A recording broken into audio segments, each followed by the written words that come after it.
Okay, am I on? I'm on. Yay. Thank you, everyone. Thank you for coming today.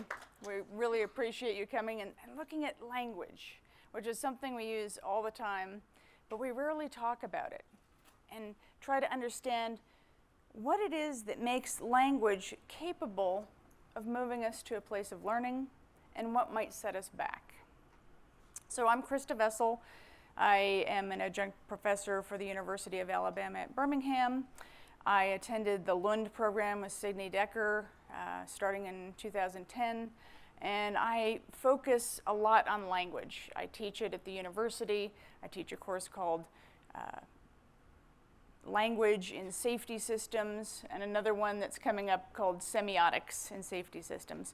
Semiotics are the signs and symbols we use to communicate with each other through our senses. So today we're going to look at what language might lead us toward learning and what language might lead us away from it. And when we talk about incidents, this happens a lot. And my goal today is just to help you become more aware of some of the, I call them sleights of language, like a magician does a sleight of hand. There are sleights of language out there that we use all the time that move us away from wanting to learn from things. It moves us, we have a predisposition to want certainty in our lives. Certainty and closure.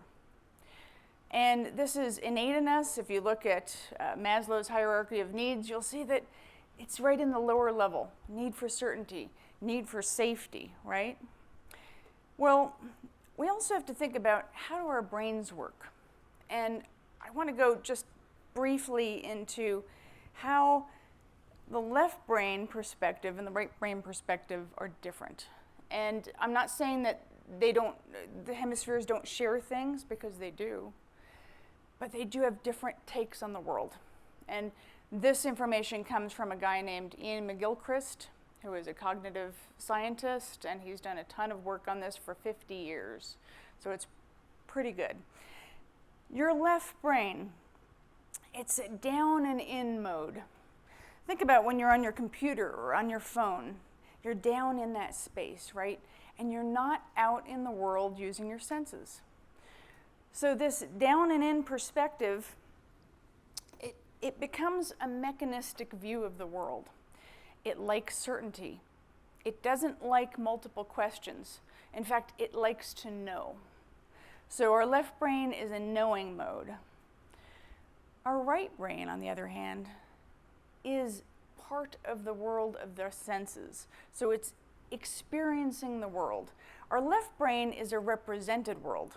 It's through symbols that it gets its information. So if you're a computer programmer, you work in the left brain world a lot. The right brain world, we are up and out into experience. And that's important because that's where learning happens. So in order to think about language, we need to move it from kind of that left brain mode into that right brain mode. So here we have some of these sleights of language I was talking about that take us away from learning. Binary opposition, counterfactuals, it's the language of knowing. And we're going to go into those briefly this morning. So let's talk about binary opposition. It's these polar opposites that don't really exist in the world, but we pretend that they do. We have things like black and white, yes and no, hot and cold. Now, if you're a computer programmer, you deal in a binary language, am I right? So that's okay if you're dealing with machines, but it's not okay if you're dealing with people. And we all deal with people in complex systems in our work, whether we want to or not. So these first things, you know, they're pretty obvious, but then we get down to right and wrong, success and failure. Those are not actually opposites, but we treat them like they are.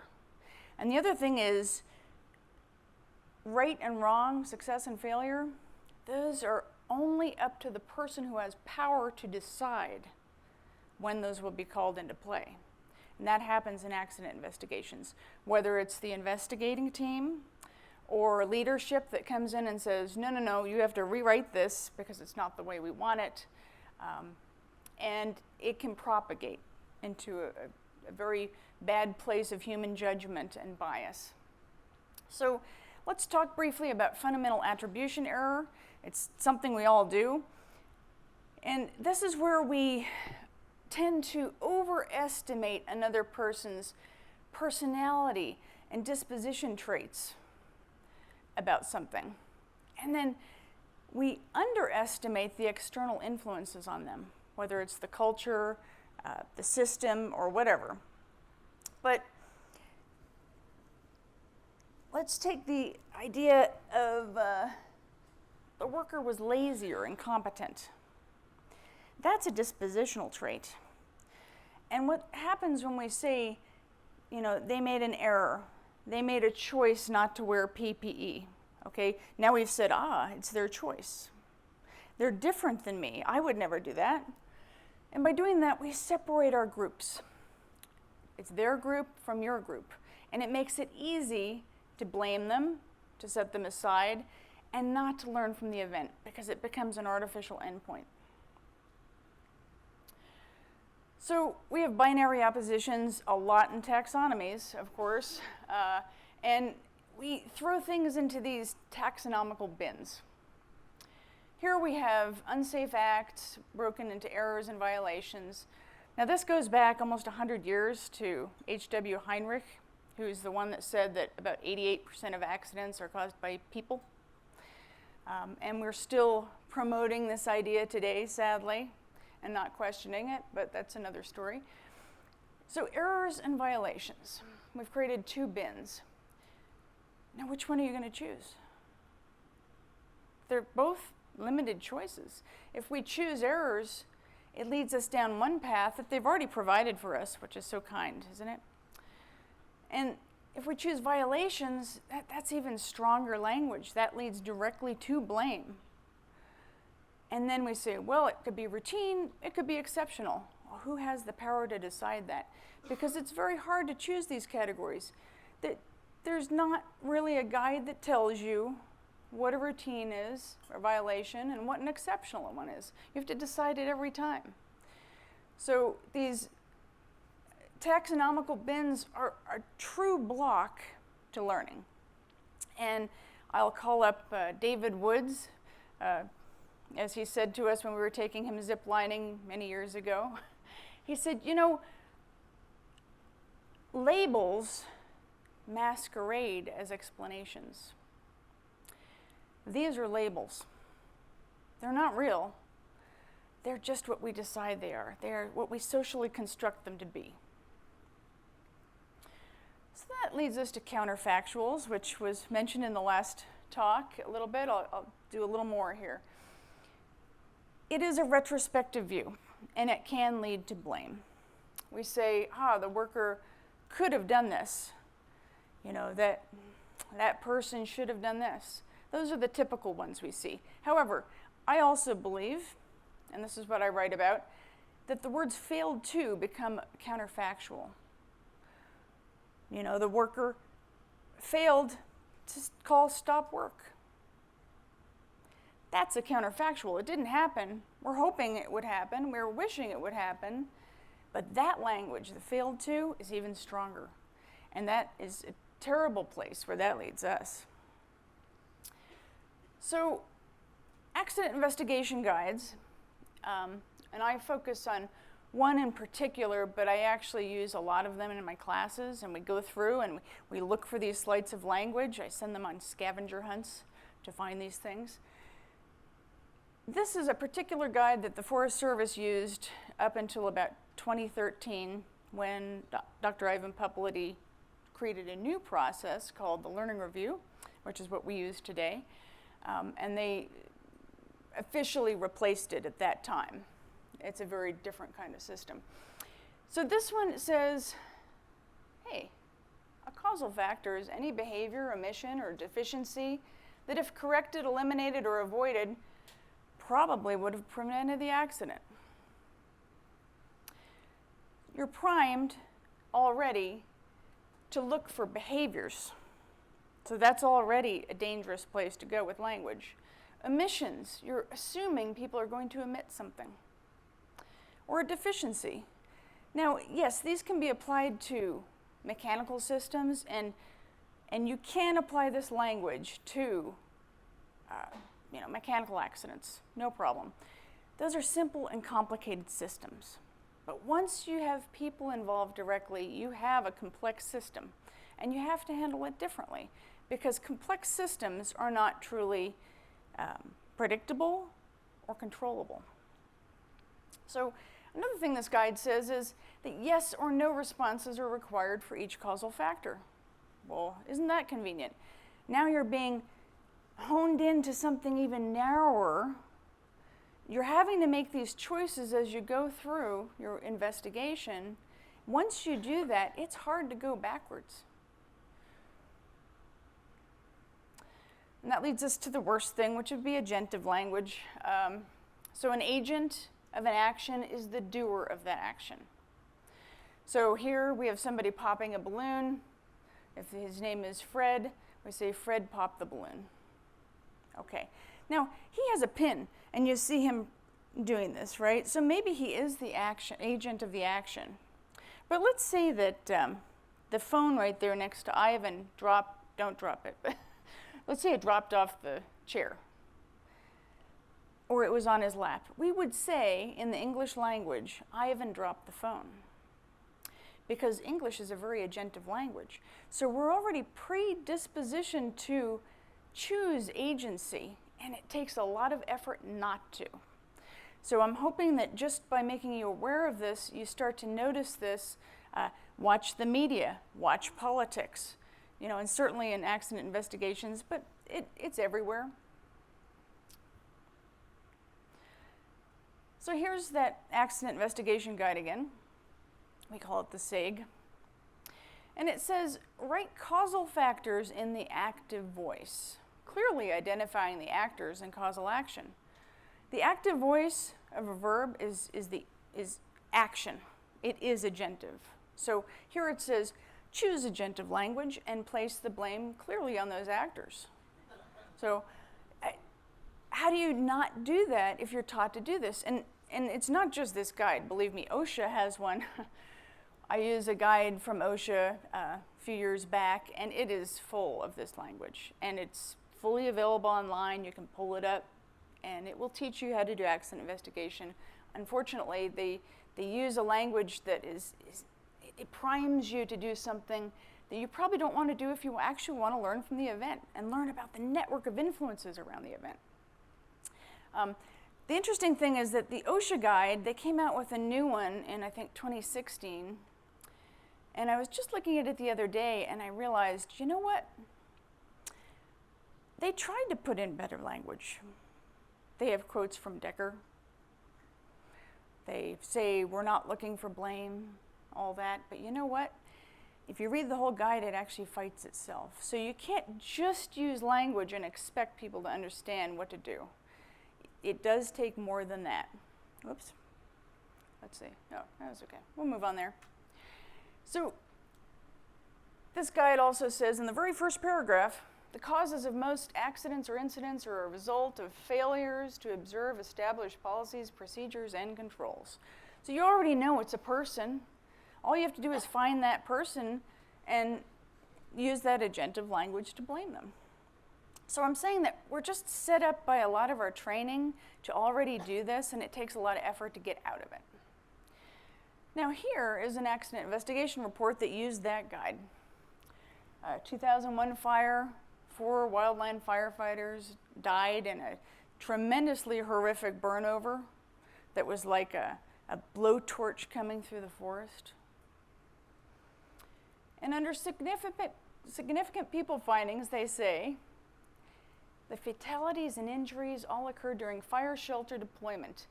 Failure to adequately anticipate the severity and timing of the burnover, and failure to utilize the best location and proper deployment techniques contributed to the fatalities and injuries.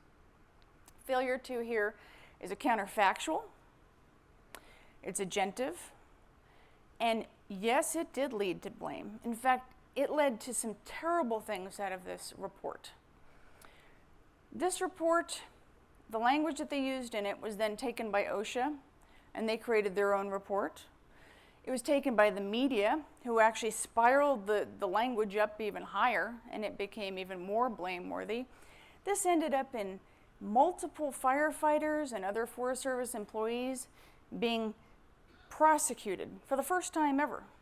No one had ever been prosecuted for killing other people on a fire before. You know what? They just set up their shelters in a place that happened to have the burn over. And they were blamed for that. It also resulted in a new major congressional law. It said that any accident that the Forest Service has, not other agencies, just the Forest Service, has to be investigated by another entity. That's still in place today. Now here's an NTSB report for Colgan Air, where they lost control on the approach, and you'll see down there the flight crew's failure to monitor airspeed in relation to the rising position of low-speed Q, the flight crew's failure to adhere to sterile cockpit procedures, the captain's failure. Again, failure, failure, failure. If you learn anything today, just don't use the word failure, because it's retroactive, and that does not lead us to learning. Because, you know, a machine can fail. It has a limited number of directions it can go and actions it can perform. People, we learn all the time. That's the right brain piece. We're constantly, you know, changing, and that's a good thing, because our learning prevents most accidents from occurring. And then we have, one of my students brought this in recently. This is his incident report form, and yeah, here we are. Hey, let's make some limited choices, shall we? Look, oh, our left brain is going to be very happy because we get a sense of closure when we check boxes. And literally, it's a dopamine release. It makes us feel very good. So on the right side here, well, we have a binary opposition at the top. We could do unsafe workplace conditions, check all that apply. Or unsafe acts by people. Unsafe acts by people. Well, that primes us to say, there are unsafe acts. Let's look for those. You know, we'll go down, we'll say, using defective equipment. All right? Unfortunately, yes, there's probably defective equipment. But by checking that box, the emphasis goes onto the using part. Who's using it? And then we use agency to go there, because they don't usually go further. Unsafe lifting, taking an unsafe position or posture, distraction, teasing, horseplay, and then, of course, failure to wear personal protective equipment. You know what? We've done a lot of learning reviews where people didn't wear PPE and were being blamed for that. One was an electric company, and this guy going up the pole had to wear, you know, these enormous thick rubber gloves and then these thick leather gloves over the top. I mean, it sounds great in theory, but guess what? The people that design those don't wear them. In order to be dexterous enough to do his job, he couldn't wear them. And we've seen this many times over with different PPE. So, you know, it's not that they're failing to wear PPE, it's that maybe the PPE doesn't fit. Why don't you just ask them, hey, what was it about the PPE that encouraged you not to use it? Let's see if we can fix that. Oh, and then of course the bottom box, other, notice it's at the bottom. So it's the least valued. And we do see it that way. And there's a tiny space to write something in. Now, who's going to have the guts to write in the other box? Most people don't, because if you do it, you usually have to back up what you're saying. And that's sometimes hard to do.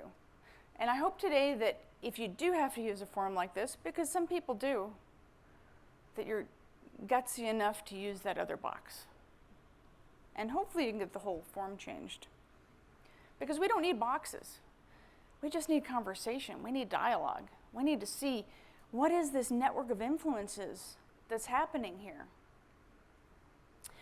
So that leads us, we've already done the language of knowing. Hey, check that off. Now we go to the language of inquiry. That's where we want to go. That's right brain territory. The language of inquiry, it's open to questions and possibilities.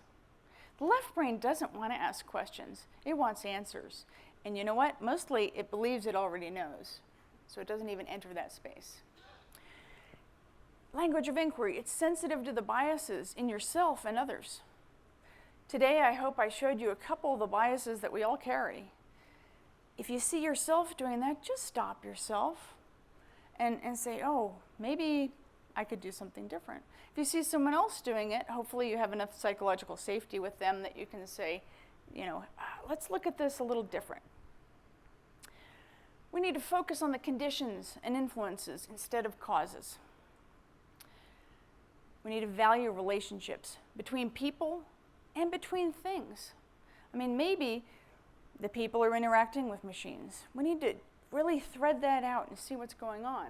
And we need to value everyone as a learner, which the other language does not do, because remember, it sets the person aside from us so that we no longer even interact with them. And so here's the learning review, really brief. If you want to know more, please come to Dr. Ivan Popliti's talk this afternoon in the Marco Polo room after lunch.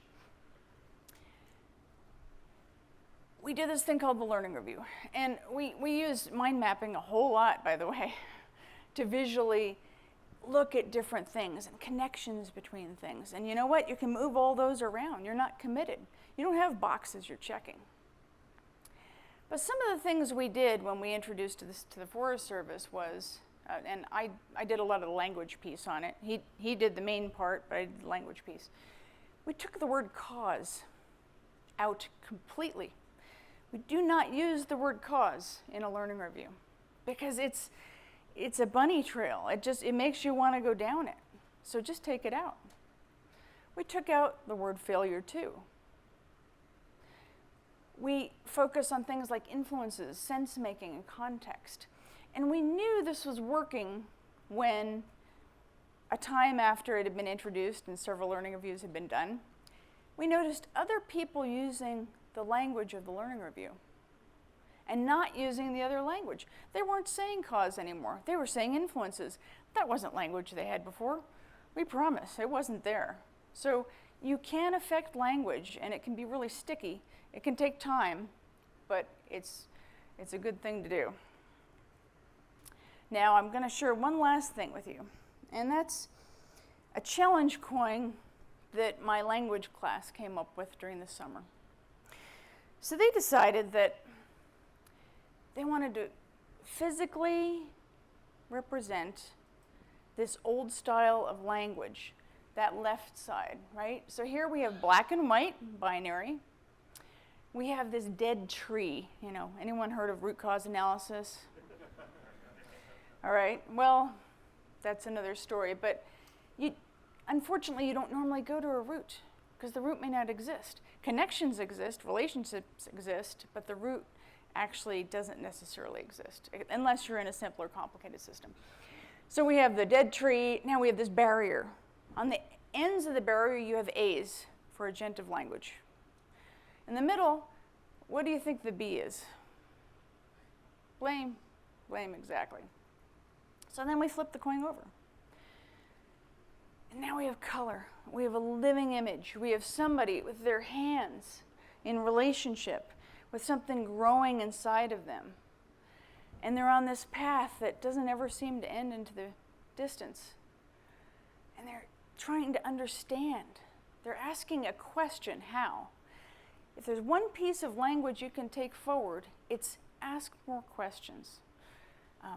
The word why may not be the best question for certain reasons. It can block people from actually answering because it feels like you're attacking them. They feel like they have to prove why. So ask around that, have a dialogue. what was the story? What was going on at that time? And then, of course, learning, because that's what this is all about. We all say that we want to learn from events, but honestly, it rarely happens. So this is one way we might move forward. And that's what I have for you today.